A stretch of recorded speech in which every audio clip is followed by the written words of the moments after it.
On a parlé d'un extrait de Samuel Etienne avec Zerator l'autre jour sur la chaîne, où Zerator montrait à Samuel Etienne que le mérite n'existait pas. Il avait l'air choqué. Enfin, extrait assez marrant. Je vous invite à aller voir la vidéo si vous l'avez pas vue. Vous tapez Samuel Etienne, pas du stream, vous allez la trouver.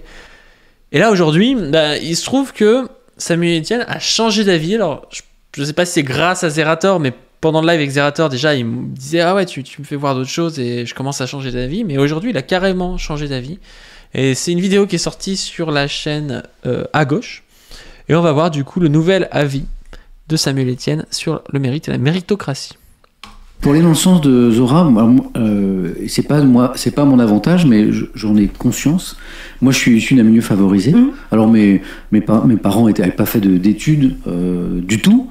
Était issu du milieu agricole très très pauvre, mais mon père a réussi. Il était poissonnier, mais c'est un poissonnier qui a beaucoup travaillé et qui, quand il est parti à la retraite, faisait travailler 70 personnes. Donc il avait une... Quoi ?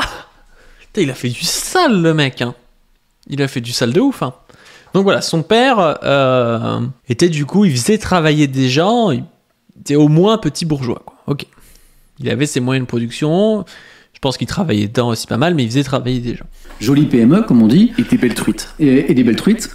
Et il a bien gagné sa vie. Et il a permis à ses enfants de vivre dans le confort. Le confort, c'est les vacances l'été, c'est le ski l'hiver, et c'est notamment, et si j'en viens à mon cas, moi je me suis un peu cherché après le bac, et puis je savais pas trop ce que je voulais faire. Voilà. J'ai fait Sciences Po à Paris, mais ça n'a pas marché comme je voulais, j'ai arrêté, et donc j'ai eu des années un peu bien dilettantes, où je savais pas ce que je voulais faire. J'ai beaucoup fait la fête. Voilà, pendant au moins 2 ans, je n'ai fait même que ça. Voilà, des dossiers ? Ouais. Non, mais en fait, tu vois, j'ai été quelqu'un de très dilettante, de pas très carré, de pas très sérieux. Et puis, heureusement, à un moment, je me suis raccroché. C'est marrant parce qu'il nous disait, oui, j'ai bossé plus que les autres. Là, il nous dit quand même un autre truc. C'est-à-dire qu'il a eu l'occasion de pouvoir un peu rien foutre pendant 2 ans. Il y a des gens dans le chat qui disent, oui, 70 personnes, c'est bourgeois.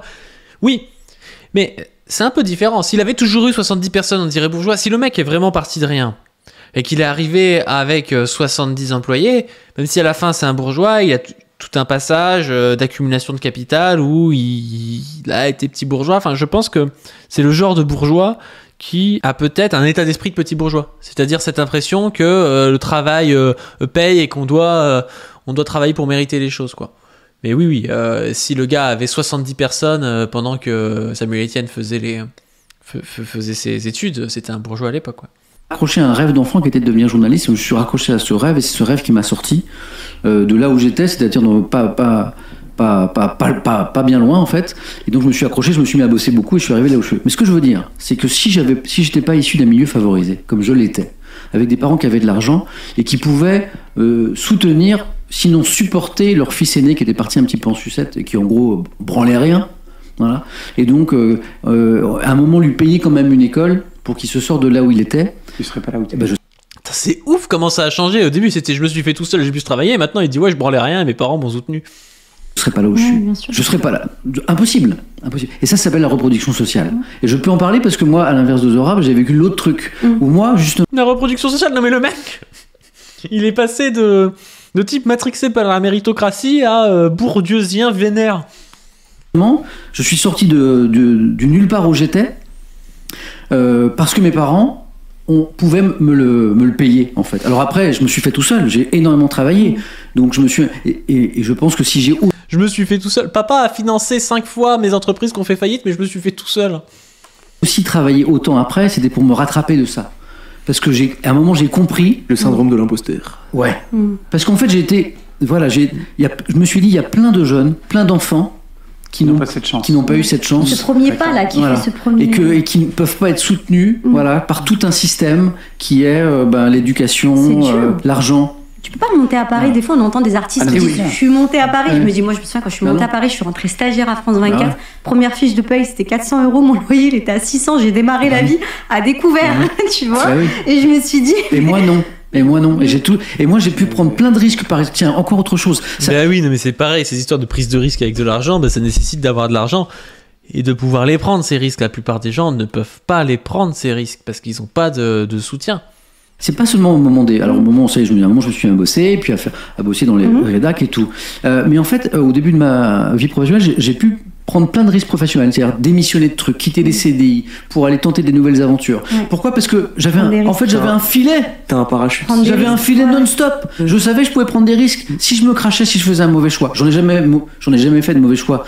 Coup de bol. Et donc j'ai jamais eu besoin du parachute. Mais je savais qu'il y avait le parachute. Et un enfant qui avait pas ce parachute, il aurait pas pu faire ça. Donc en fait, super longtemps, j'ai été aidé. C'est ça la reproduction sociale.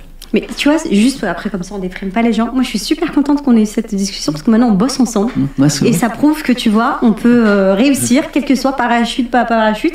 Oh là là, le discournier qui arrive, la disaster class. Oh, le mec, il dit oui, je me rends compte de la reproduction sociale, il a avancé et tout, et t'as la meuf qui arrive. Oui, donc ça prouve bien que qu'on soit prolo ou pas, qu'on ait de l'argent ou pas, tout le monde peut réussir. Ah non, putain.